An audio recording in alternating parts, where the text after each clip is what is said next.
the NFL Week 5 DFS Plays and Fades podcast. I'm your host Tommy, aka Millsy, and we're heading into a interesting Week 5. Got a couple real interesting matchups. Had Week 4 was pretty crazy in terms of the scoring on Draftkings. I had teams putting up between 170 and 180, not finishing in the money. My best team, I think, was at like 205 or something like that. Barely finished in the money.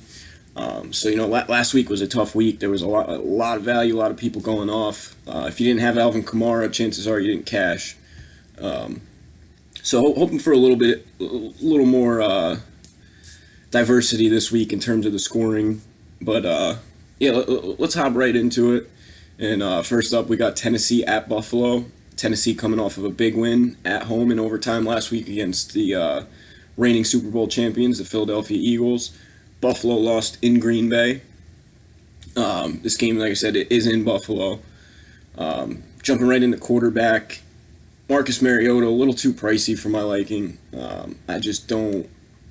I mean, that's a lot of money to be paying for Marcus Mariota. The 6,100.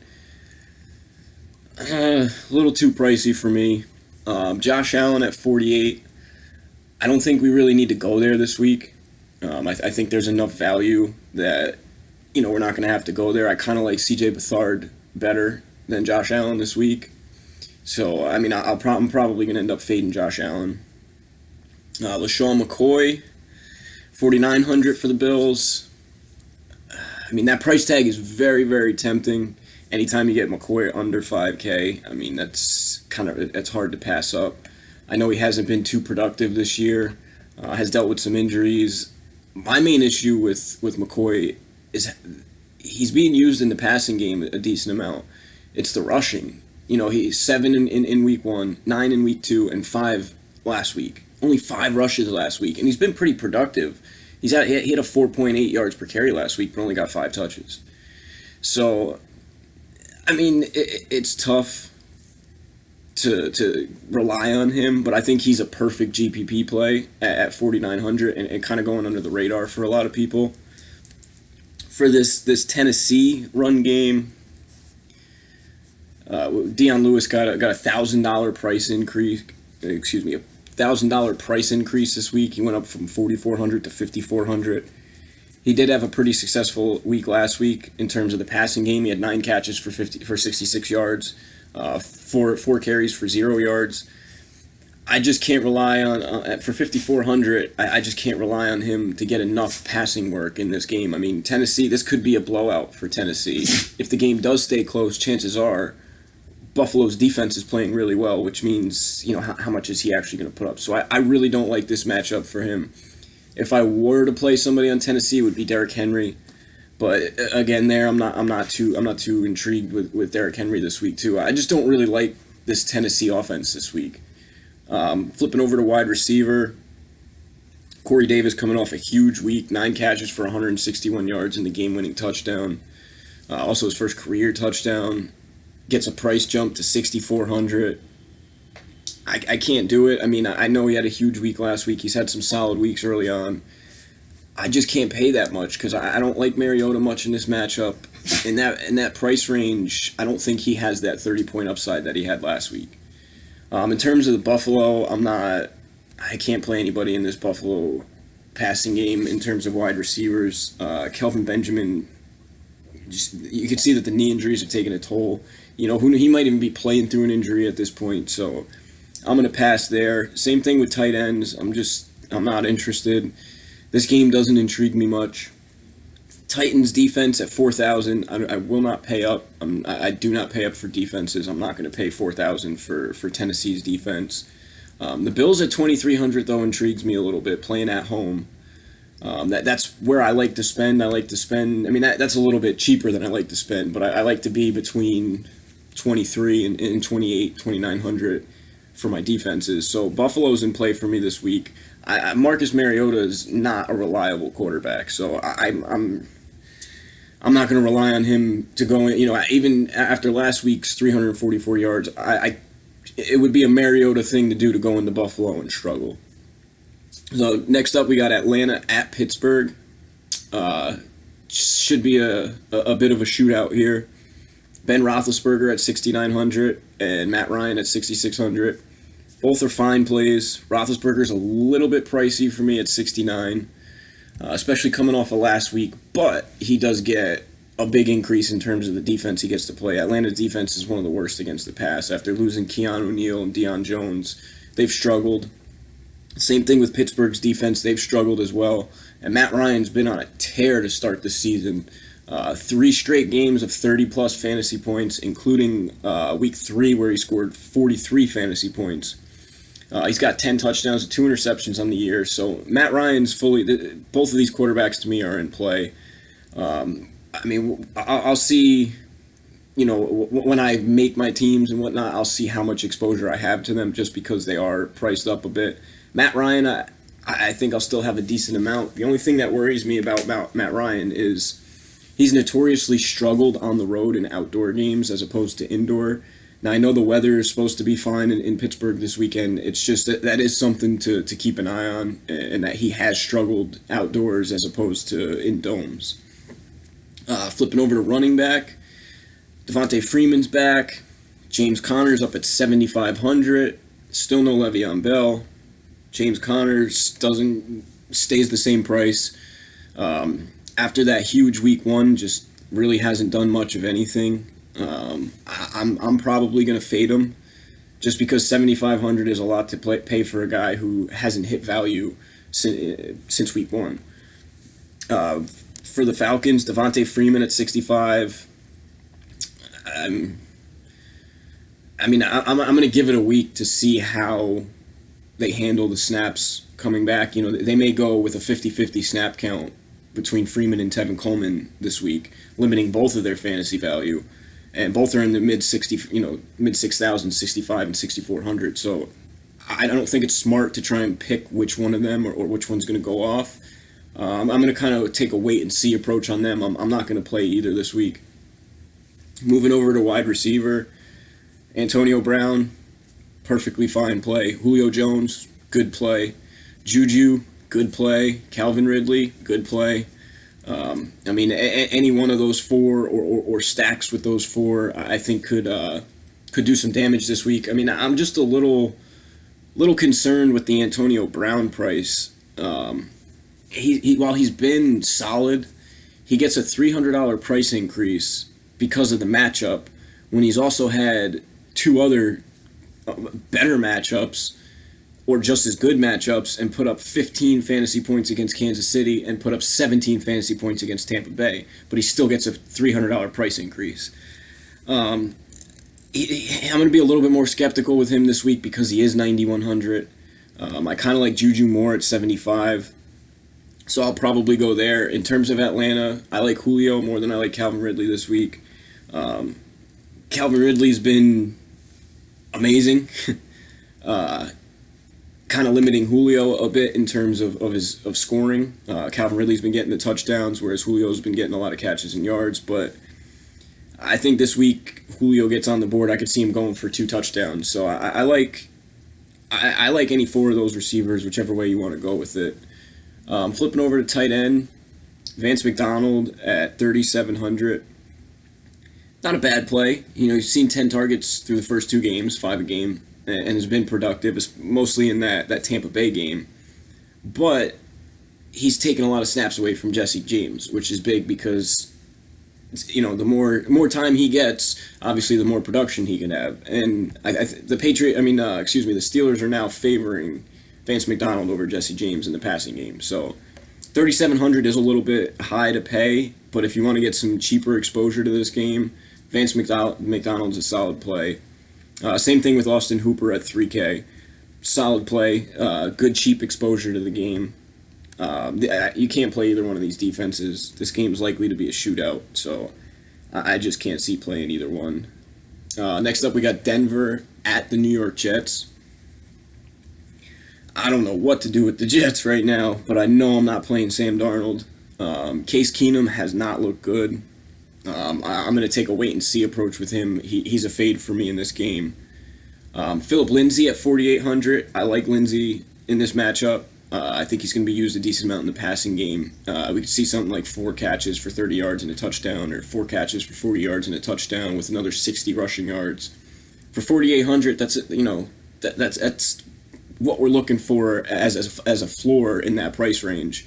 So with him being the main back, and he got one of his touchdown was a rushing touchdown near the goal line. So he did get a goal line carry. So we'll see what happens going forward, but he is getting the majority of the touches and does have a favorable matchup against the Jets, especially in the passing game. As for the Jets, I think Bilal Powell kind of established himself over Crowell last week, which I personally don't agree with. I think Crowell is the more talented back and the better back.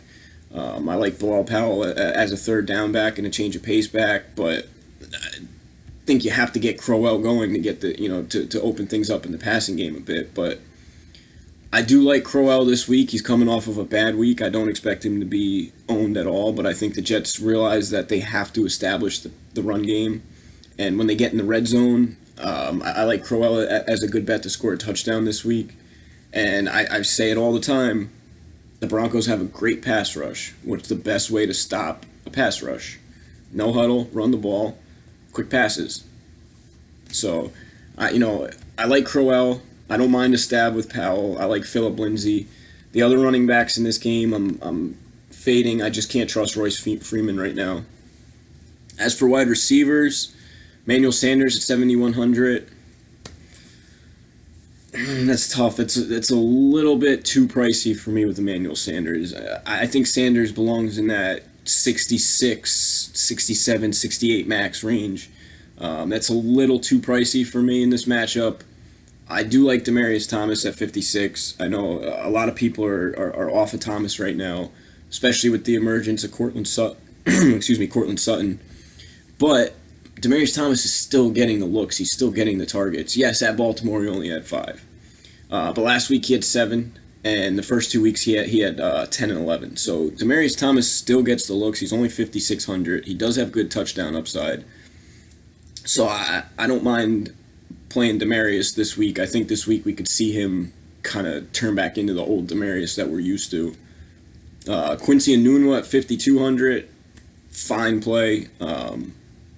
His target share and workload and connection and chemistry with Sam Darnold already makes him a solid play. I mean, last week he dropped a touchdown. If he catches that touchdown, he's got, 5 catches for, we'll say 5 catches, 80 yards and a touchdown. 13, 16, that's 19 fantasy points for 4,300. And that's against the best pass defense in the NFL. This week he has another tough matchup, but like I mentioned, that chemistry with Sam Darnold makes him playable, and his target share. He's getting number 1 looks. Yes, he is the number 1 receiver on the Jets, but he doesn't line up on the outside much. He's mostly used in the slot. So Enunwa at 5,200 I do like this week, and I think we could see him score a touchdown. And him and Darnold each week look to be getting more and more comfortable. As for the rest of the Jets receivers, they're going to be a fade for me. Courtland Sutton at 3,400. I mean, if you want to take a stab there, I don't mind it, but there's still some other plays I like better for cheaper, like Martavis Bryant against the Chargers. As for tight ends in this game, there's really only one tight end that I'd really consider playing in this game, and that's Jeff Hireman. For the Jets, Herndon, Leggett, and Tomlinson are splitting reps. Neil Sterling's questionable and could come back this week, which is going to just, that's going to be 4 tight ends the Jets are going to be rotating. Not good for fantasy. Whereas Denver's really only playing Jeff Hireman, very occasionally Matt Lacoste. So Hireman at 2,600 isn't a bad play. If he's a big body too at 6'7". If he can, he has good touchdown upside from his size alone. Moving over to the defenses, both of these defenses are in play. The Broncos at 32. They make a ton of sense going up against a rookie quarterback, and that front that they have is fearsome, and the Jets' O-line sucks. So that's a matchup nightmare for the Jets. So on the flip side, the Jets at 2,600 completely in play. Case Keenum struggled this year. So I like the Jets defense this week at 26. So next up, probably one of the toughest matchups of the week, Jacksonville at Kansas City. Probably the cheapest we're going to see Pat Mahomes this season again, 6,200. Honestly, I'm going to play him. I mean, I'm not going to load up on him, but he had a tough task last week going into Denver, and while he didn't throw 4 touchdowns, he still had a great game, and he scored his first career rushing touchdown, which is a big part of his game that he hasn't had to expose yet. So last week we saw him get his first career rushing touchdown. He threw for over 300 yards. Yes, he threw for only 1 touchdown, but he threw the ball 45 times, which is his most times thrown this year. He's got 3 out of 4 games topping 300 yards passing, 1,200 yards for the season, 14 touchdowns to no interceptions. While I do think he does throw an interception this week, I just can't see it not playing him at all because of what he's done so far this year. On the flip side, Blake Bortles at 5,500. Real quick, but with Jacksonville that I want to bring up with Mahomes is, remember last year they had a couple games where I think I can't remember. It was I just looked this up earlier too. I think it was a 45-3 loss to the Ravens last year. I could be wrong about that, but then there was also the 45-42 loss to or win over Pittsburgh. So they're giving up a lot of points last year, and this is the same kind of defense, and they haven't been challenged against an offense of this caliber. They played the Patriots, but the Patriots were without Edelman. They didn't really have Josh Gordon yet. Sony Michel hadn't really established himself yet. So, Mahomes at 6,200, I'm going to have some of them. And on the flip side, I love Blake Bortles for 5,500 in this matchup. I will say keep an eye on the weather. It could rain this week in Kansas City. If it does, that's going to put a damper on a lot of this passing game for me. Moving over to running back, Kareem Hunt coming off of his best game of the season. 5,800 after he put up 30 fantasy points last week, 29.5. He was the Monday night game, so we don't get the, we won't get the salary increase, or it doesn't affect his salary because he was the Monday night game. But he did put up 29.5 fantasy points last week. He does have double digits in 3 out of 4 games this year. He's starting to be used more and more.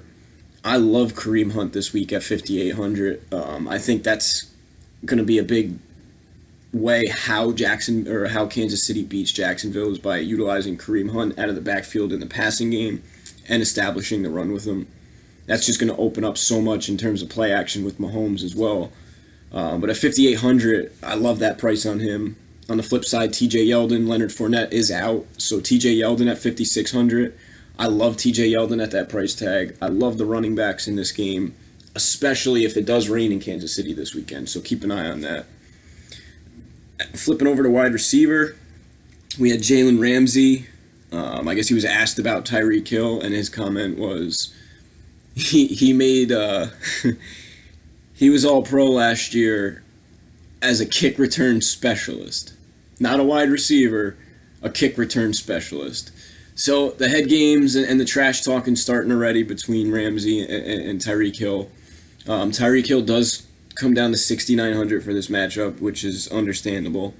Did have 13 targets last week and 9 catches for 54 yards. The yardage wasn't there, but it's nice to see the volume. If you want to take a stab with him, 6,900, not bad. I like this week. I know you normally don't want to pair running backs with your quarterbacks, but I do like a Mahomes, Kareem Hunt, Tyreek Hill stack, or my favorite stack of this would be Mahomes, Tyreek Hill, and Travis Kelce. Just because I don't think the Chiefs are going to be very highly owned this week, and they do have some nice price tags. It is a risk, though. It's a GPP play. Do not play that in cash. But as for Jacksonville, Keelan Cole's only 4,900. D.D. Westbrook is only 4,700. On the flip side, a Bortles, Keelan Cole, and D.D. Westbrook stack could be something. A Blake Bortles and D.D. pairing with a Travis Kelce or Tyreek Hill thrown in there, or Kareem Hunt thrown in there. This is another one where I like a Bortles, T.J. Yeldon, and D.D. Westbrook stack. So for me, the Jacksonville receivers are they're in play for me. Excuse me, sorry. The Queen Daisy had to come up, so I guess she likes. Since she came over at this time, I guess she likes Jacksonville. You want to say hi, Daisy? You want to say hi? Come here. That's the Daisy girl. That's Daisy. She likes Jacksonville this week. All right, flipping over to tight end. As I had mentioned, I do like Travis Kelce this week, and oh, you like Travis Kelce? You like Travis Kelce? Travis Kelce at 6K. I mean, it's kind of like the Mahomes thing where you're not really going to see him that cheap. Most weeks he's going to be in 65 to 6,700. The Chiefs, rightfully so, get priced down for this matchup. On the flip side, Safarian Jenkins at 2,900. I mean, there's worse plays. I don't think he has too much upside. He's only seeing about 5 targets a game. But being under 3K, he could open up some value, I mean, some money for us elsewhere. So I don't hate that play. As for the defenses, this is the cheapest we're going to see the Jaguars defense, 2,800. Now, if you, this is going to be, I can't really say one way or another, play him or don't play him. It's kind of how you feel about the Chiefs offense, and if you think the Chiefs offense is going to be able to go out there and light things up or not. And if you're not that high on the Chiefs in this game, throw the Jaguars in there for 2,800. They still have a ton of upside. On the flip side, if you think the Chiefs are going to dominate and this offense is going to go off, obviously don't touch them. But I'm probably, I might throw them in a couple just because of the caliber of defense they are and the upside that they have. But I'm probably going to fade for the most part. Next up, another one of the potential shootouts on the slate. The Green Bay Packers at Detroit. This game's in a dome, so we don't have to worry about weather as a factor. Aaron Rodgers is only 6,300. Matt Stafford's only 5,700. Two of my favorite quarterbacks on the slate this week. I'm going to be loading up heavy on both of them. There really isn't too much to say other than that. I really like both of them and the passing games this week. Flipping over to running back, Kerryon Johnson's established himself as Detroit's top running back, and did score his first career touchdown last week. Also got a price increase up to 200, up to 4,600. I just don't. I mean, the price tag isn't terrible, but I just don't see enough upside with him in this matchup. Theo Riddick is still the passing down back, which I expect this game to shoot out a bit. So Riddick is a guy that I like in this matchup for GPPs. But Kerryon, probably not in this matchup for me, just because, like I mentioned, I think it's going to be a bit of a shootout, and I think that's going to be because of the air game, not so much the ground game.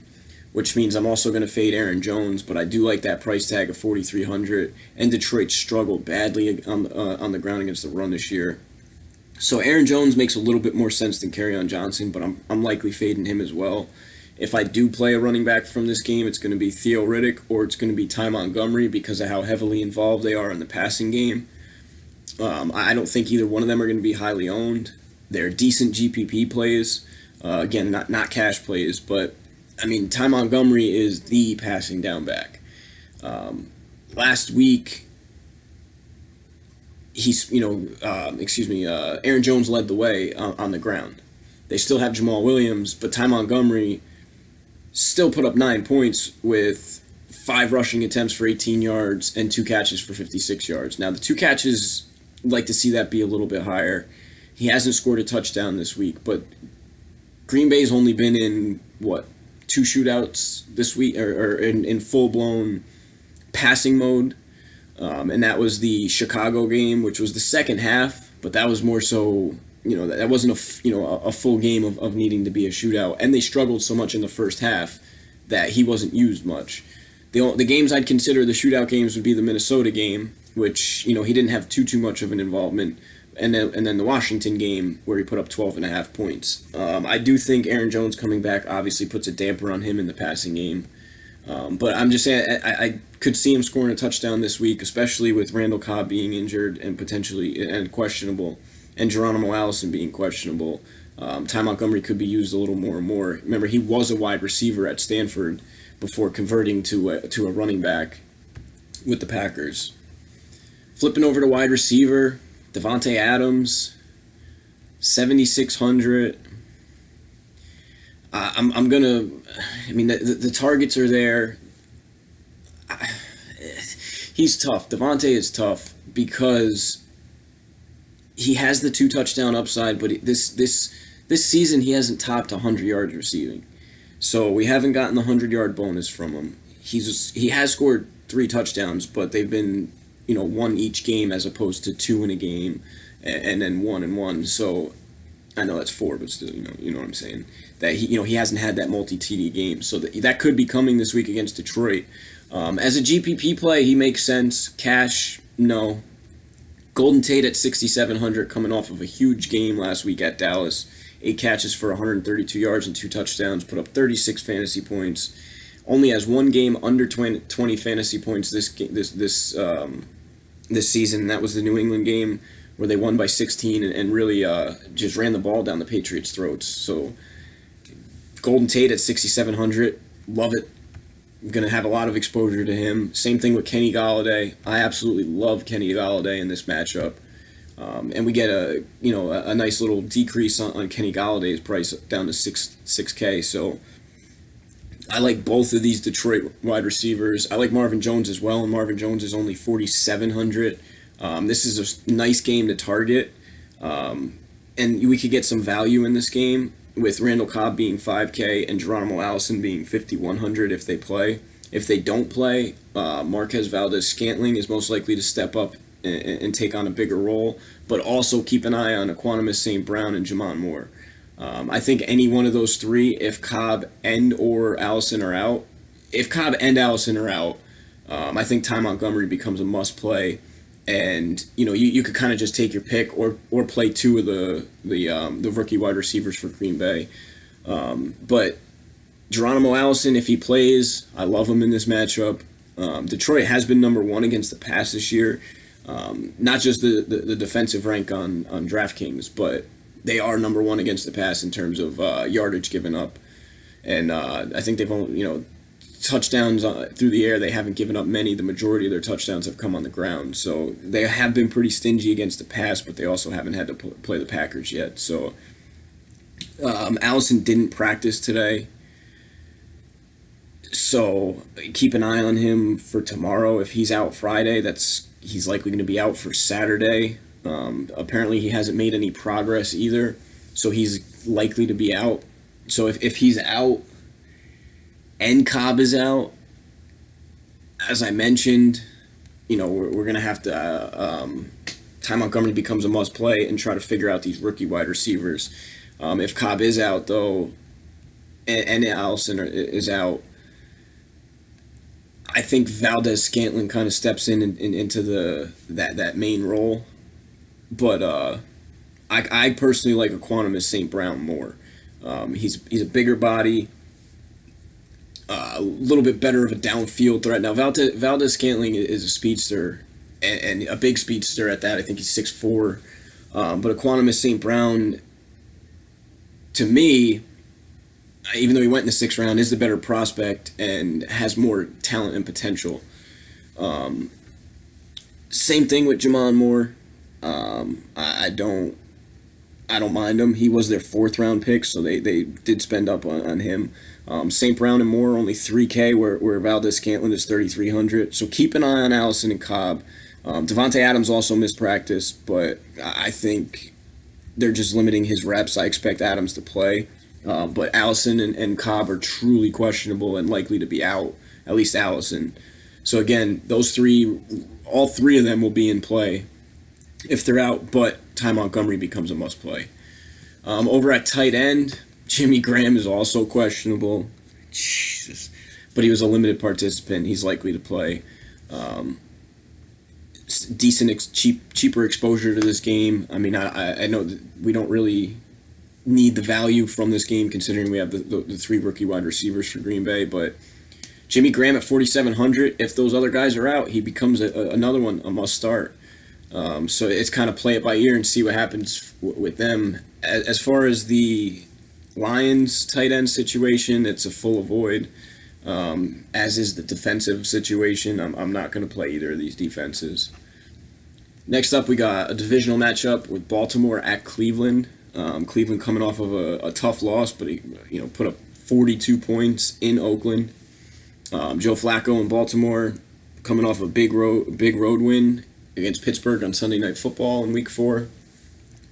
Threw for 363 yards and 2 touchdowns. Put up 25 fantasy points. Only has one game out of the 3 this year under 20 fantasy points. Don't think he's going to be owned. A lot of people don't like Flacco, including myself. I'm still skeptical of him, but how do you not play him at that price? At least in a GPP, how do you not take a gamble with him? So Joe Flacco at 54 compared to Baker Mayfield at 53. Mayfield's off limits for me.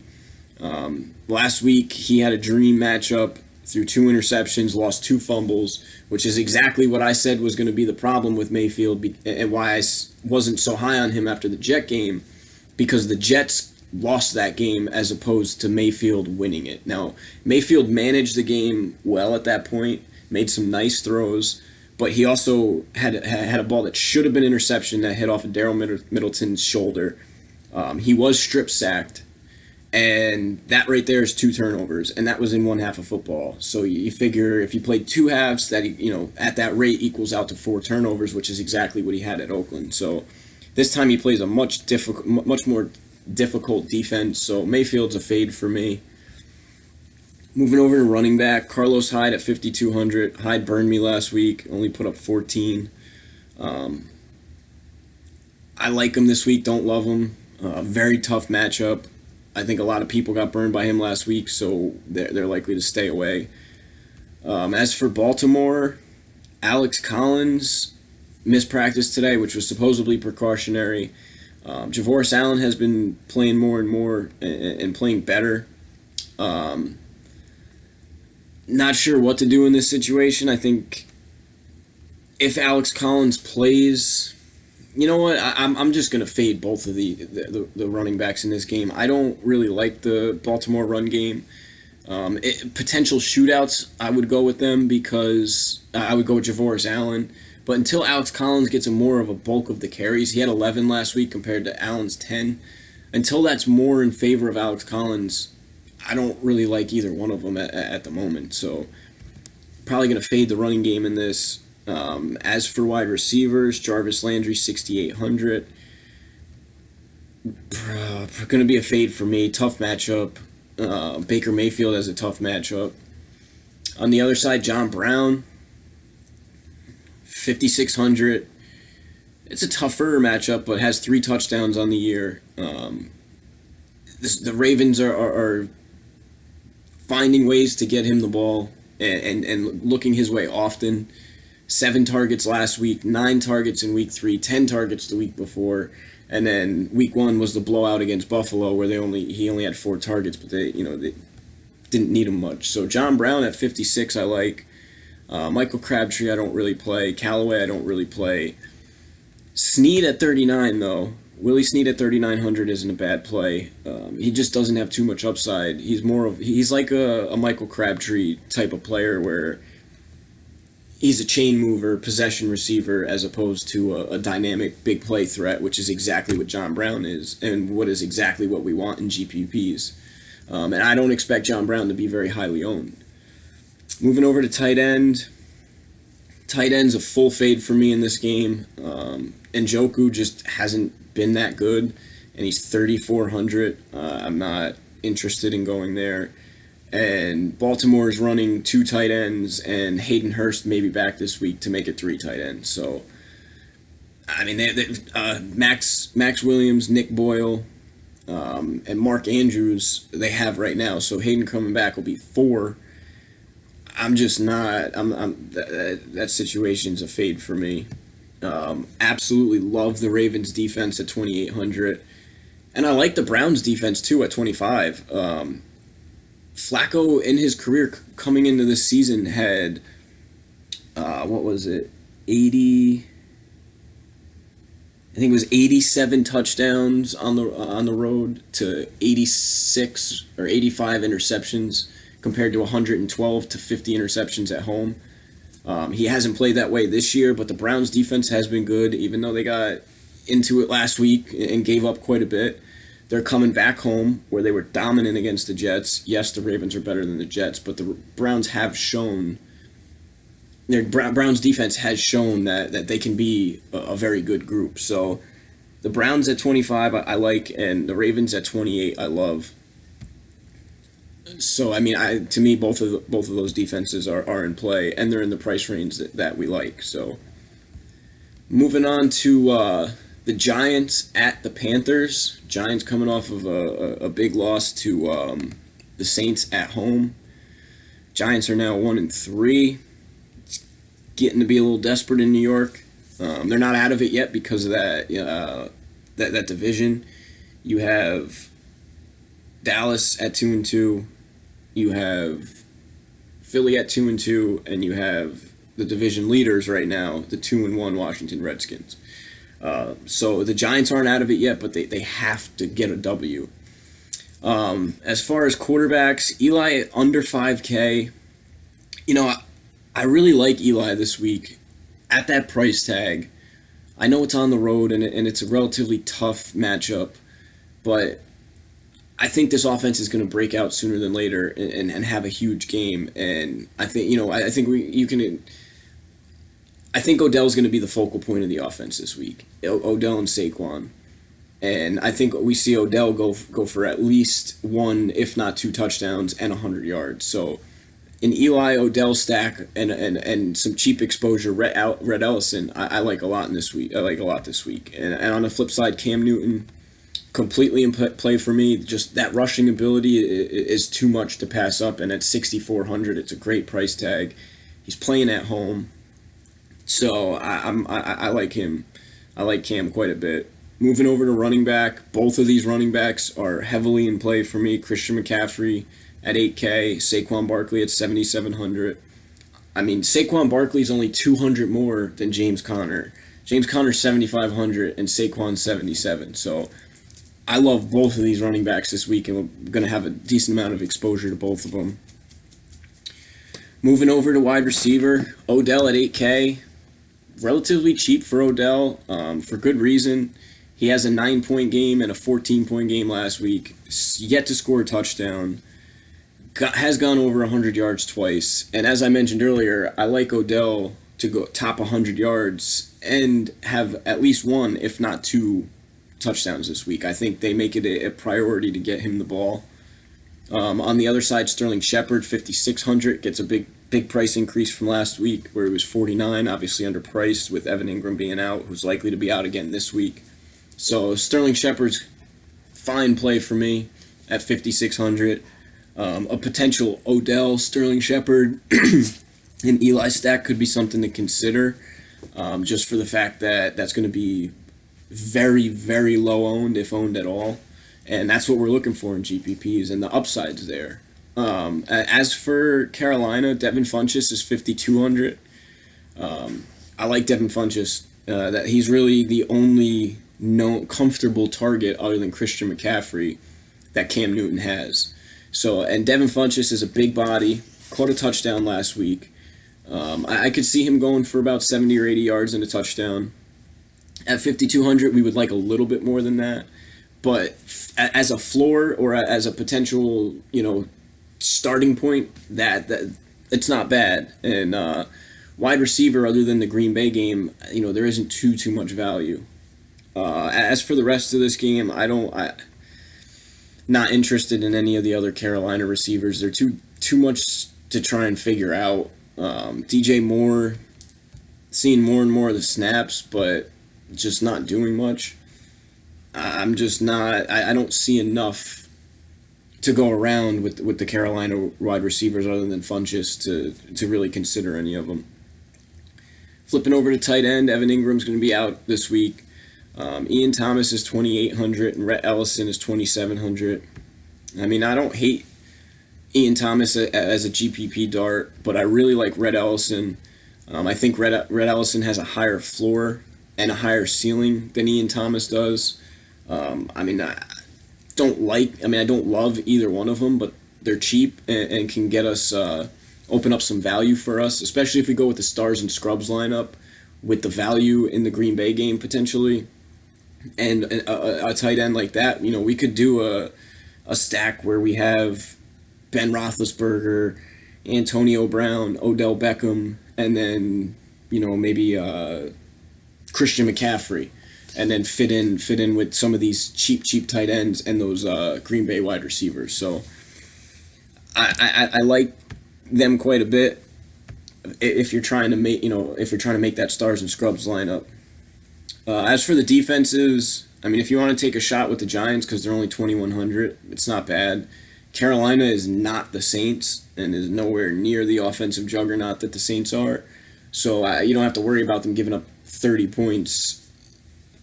Well, I shouldn't say that because they very well easily could give up 30 points. They haven't played very well this year, but they've let me down quite a bit defensively. I had them pegged as a very good defense this year, and they haven't lived up to that yet. Panthers are a little too pricey for me, 3,300 for them. This matchup's tougher than I think it'll get credit for. And as I mentioned, I like an Eli stack, so I'm probably fading that defense for 3,300. Moving over to Miami at Cincinnati. Miami coming off of a huge loss to New England where they lost 38-7. Cincinnati coming off of a big win at Atlanta. Andy Dalton at 5,900. By all means, 3 straight games of 20-plus fantasy points, under 6K. First game at Indiana still put up 17 fantasy points. He's got the most amount of weapons he's had in his career. And at 5,900, I like him. I like the price tag. I like the upside. I don't care for the Dolphins much. They don't really scare me much. And when you have A.J. Green, Tyler Boyd, you potentially get Joe Mixon back and still have Gio Bernard. That's a dangerous offense. As for Ryan Tannehill, not interested. Not interested in this Miami offense at all. Kenyon Drake and Frank Gore, until Kenyon Drake takes over the backfield, which I don't think he will anytime soon, not interested there at all. Gio Bernard's banged up. Joe Mixon's trying to come back from a knee injury. Not sure what's going to happen there. It's kind of hard to give advice because he very well could be out again, and Gio Bernard's banged up. Gio Bernard was also, he wasn't at practice. Keep an eye on him on Friday and see what happens if he does return to practice. Fire him up if you want. 6,800's a lot to pay for him. I know he's coming off of a huge game, but look at the matchup, and you got to look at the game flow, the game script. That matchup against Atlanta in Atlanta had shootout potential, which is, it's exactly what it did. It shot out. I think it was 28 to what was the final score? 37-36. So obviously that's a shootout. This game's the game script's not there for me, so I'm likely to fade both of these running backs as well. As for the passing game, AJ Green's only 7,200. That is way too cheap to pay for AJ Green. I by all means fire him up. Same thing with Tyler Boyd, 5,700. Tyler Boyd's still a bit underpriced. Boyd's actually outproducing AJ Green on the year, but AJ Green finally has help. And Boyd's a big target, has great hands. I like both of them. On the flip side, not interested in the Miami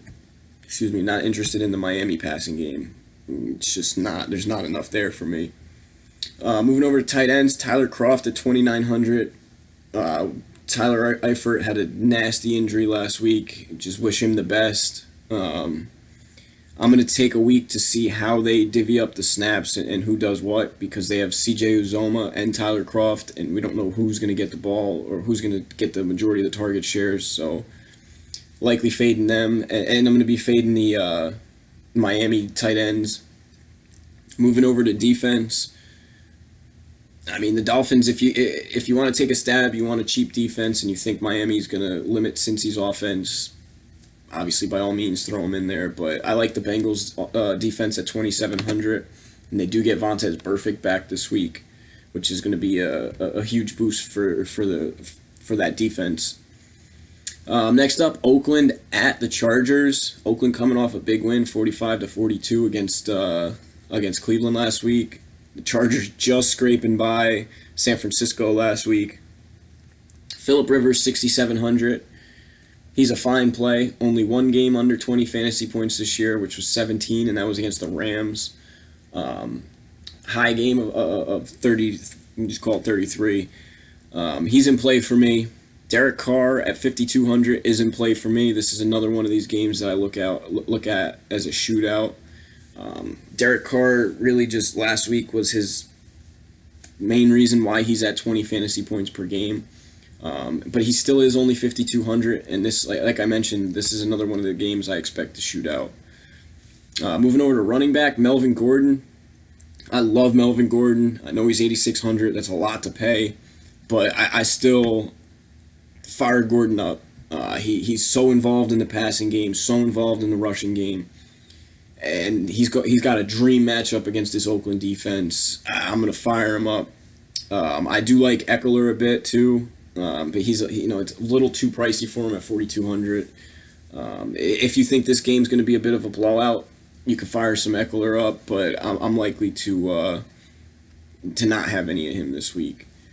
Marshawn limited in practice this week, probably just limited in his snaps.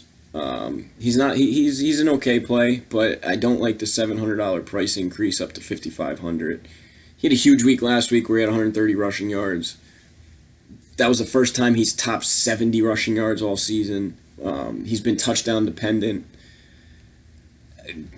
A touchdown dependent running back at that price worries me, and like I had said, this game could shoot out. I expect this game to shoot out, so I'm likely going to avoid Marshawn just because he's not involved enough in the passing game.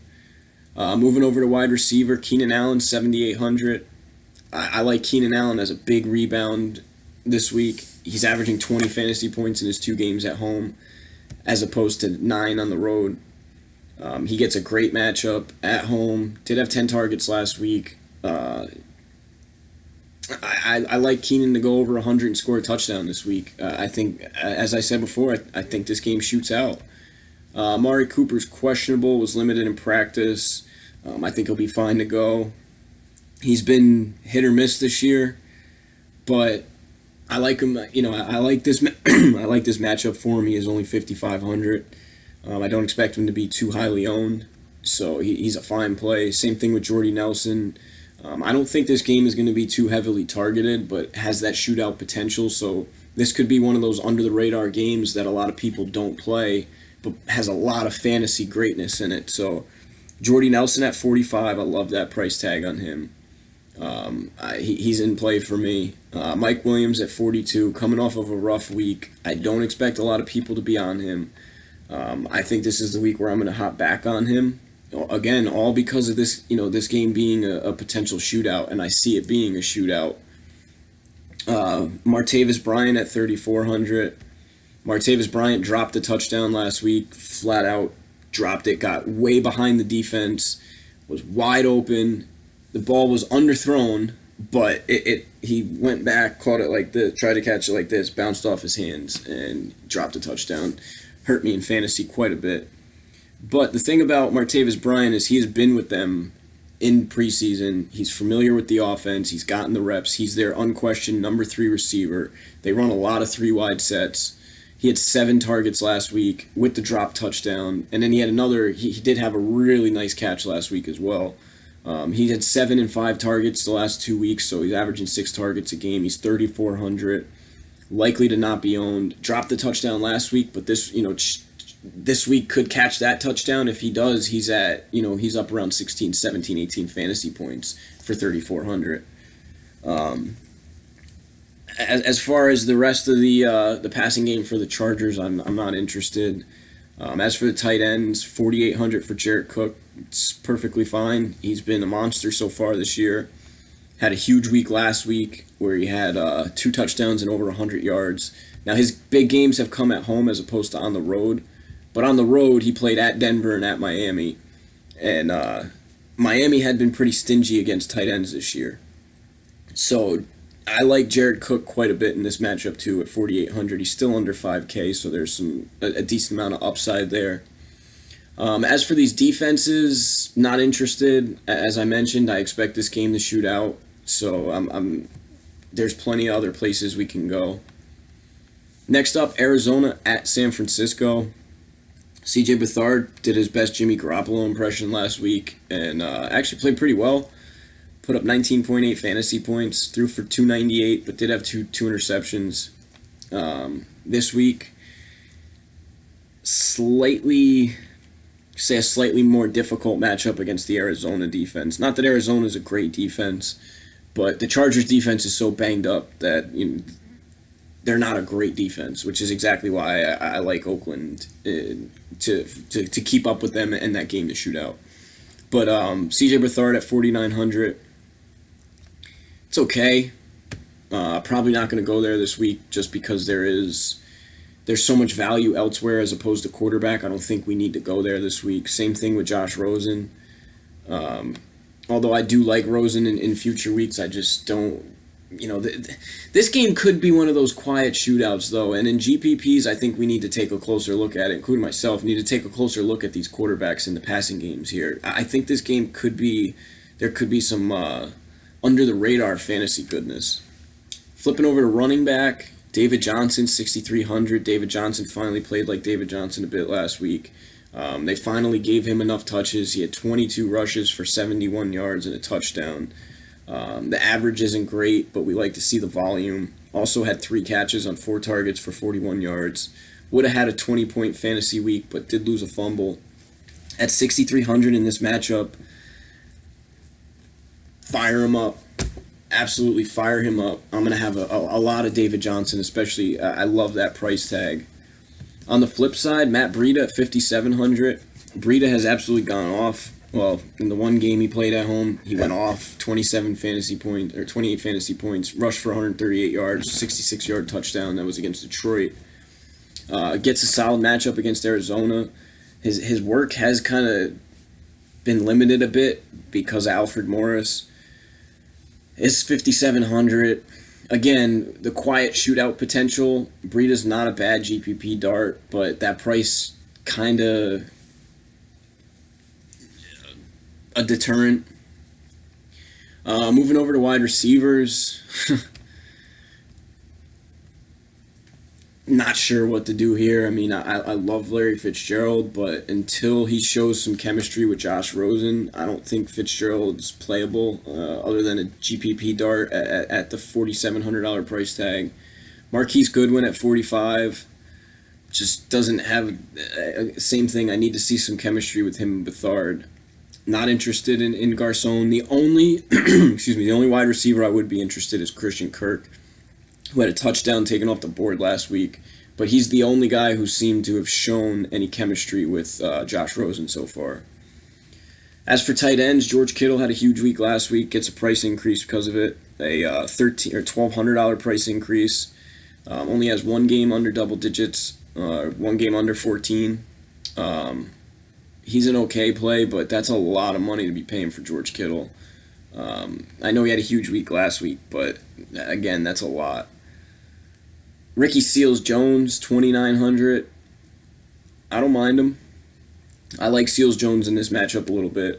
Again, that cheap price tag it'll allow us to.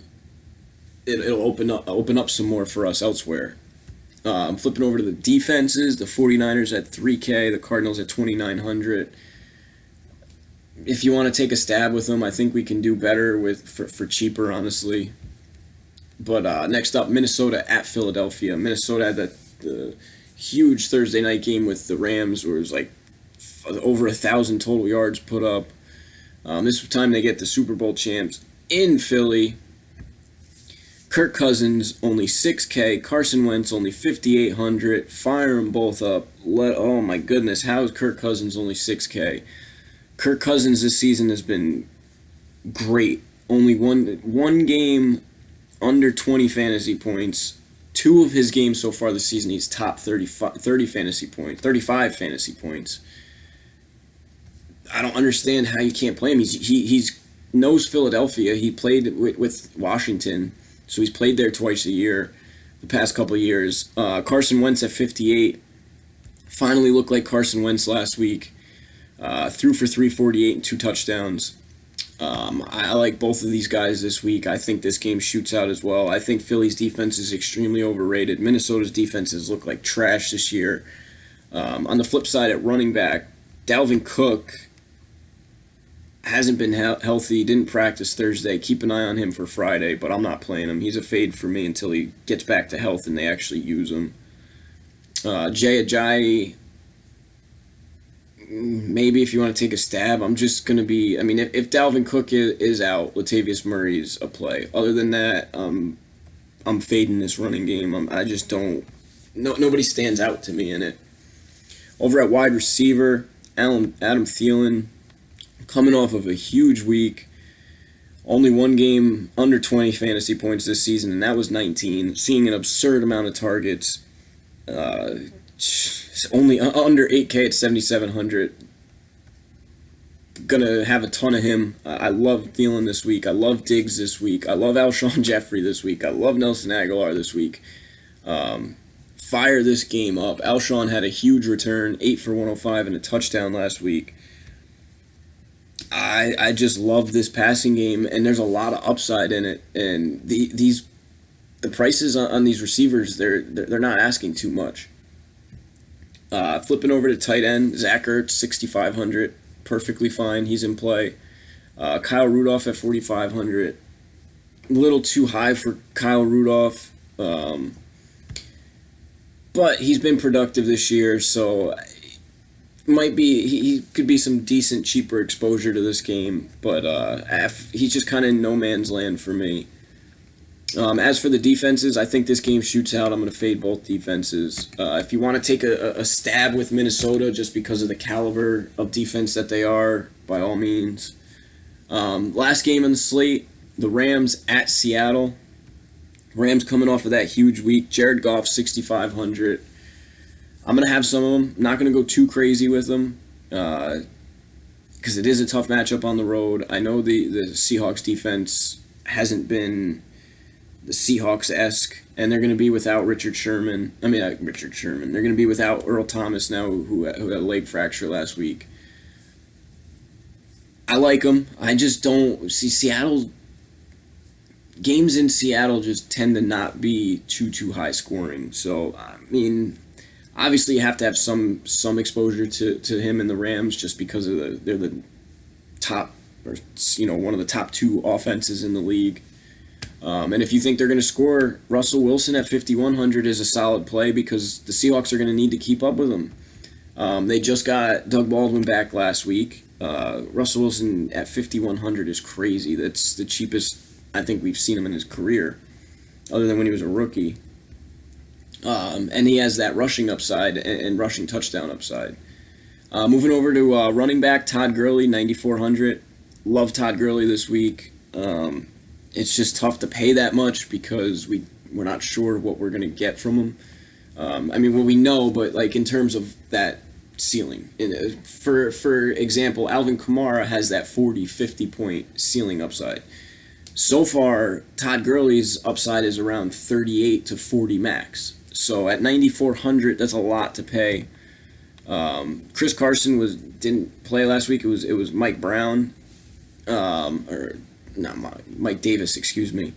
Even over Rashad Penny. I'm not touching this running game for Seattle. It's a mess. Moving over to wide receiver, Brandon Cooks at 7,400. Yes. Robert Woods at 6,500. Yes. Cooper Kupp at 6,300. Yes. And then Doug Baldwin at 5K, if Baldwin plays, has to be in consideration. Tyler Lockett still was productive last week, even with the return of Doug Baldwin, which the Seahawks are going to need. And they're going to need Lockett's playmaking ability throughout the season. And he's down to 4,600. So Lockett's in play for me. I'm probably not going to play any of the Seattle passing game. There's not enough upside there for me. Moving over to tight end, unfortunately, Will Dissly, done for the year, put on IR. Was a fractured kneecap. That's a shame because he was having a really nice year as a rookie, and you hate to see that kind of stuff happen. But As far as tight ends, if Tyler Higbee's out, Gerald Everett's a play. Other than that, I'm not. I mean, even then, that's just a GPP dart. Nick Vanette, you could take a stab with him just because he's dead man at 2,500, and he's likely going to step in and be the full-time tight end there. But I don't really care for that much either. But Ed Dixon will be out, so this might be the week to go with Vanette because there's only going to be 2 tight ends on the roster. As far as defenses, Rams are too pricey at 3,800. Yes, they're a great defense. I don't pay that much for defenses. The Seahawks at 21.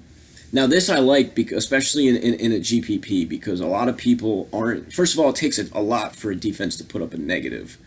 Second of all, they're 2,100. So even if they put up 7, that doesn't hurt you. That's pretty good. But they have that potential to put up 10, 12, 14, 16. And if they somehow can do that against this Rams team, it is in Seattle. Nobody's going to own this defense. They're almost dead men. It's another way to open up some value so we could go with those stars and scrubs lineups that we had been talking about. But that's going to do it for the breakdown. Appreciate you joining me. Be on the lookout for all the great podcasts. We have the TNBS Presents The Podcast, hosted by me. The DFS Plays and Fades podcast, weekly DFS podcast. The Friday night NFL Pick'em podcast, where we go game by game, break down each game from with the spread, straight up, and the over-under. And we'll also be getting a new episode of Center Ring out soon from Nick. And be on the lookout for, during NBA season, we're going to have a weekly podcast about the NBA. It's going to be the week in review, and it's going to be some talk about, older players, older teams. Going to be talk about who's doing what in the NBA. So definitely be on the lookout for that if you're an NBA fan. And be sure to follow me on Twitter, at Millsy021. You can follow the Nosebleed section on Twitter, at TNBS021. And, be sure to check out all the other great content over at www.thenosebleedsec.com. And that's going to do it. I'm hoping for a better week this week on DraftKings. Last week was rough. Putting up 200 points, fantasy points, 180 and not finishing in the money, that's tough. It's not that fun. But we don't have Kamara on the slate. Top's Todd Gurley. So we'll see what happens. If you like the video, click the like button. Really appreciate it if you subscribe and get all the updates on all the releases and the podcasts. And subscribe if you like. Give the video a like.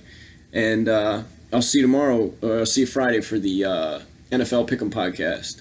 I've been your host, Tommy, a.k.a. Millsy. Peace.